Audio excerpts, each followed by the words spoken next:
kerak.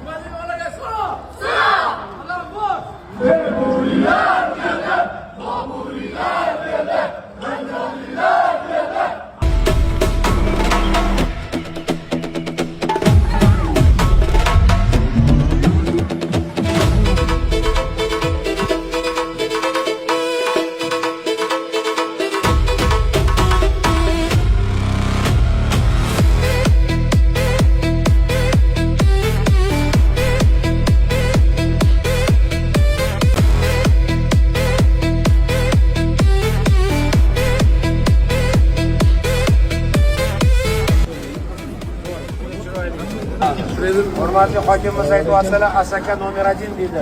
Komandasini hammasini borib Olimpik City'da bir kun yotib qolishadi. Olimpik City'ni ko'rib, keyin tushundingmi? Borib kelasizlarmi Olimpik City'ni ko'rishinglar?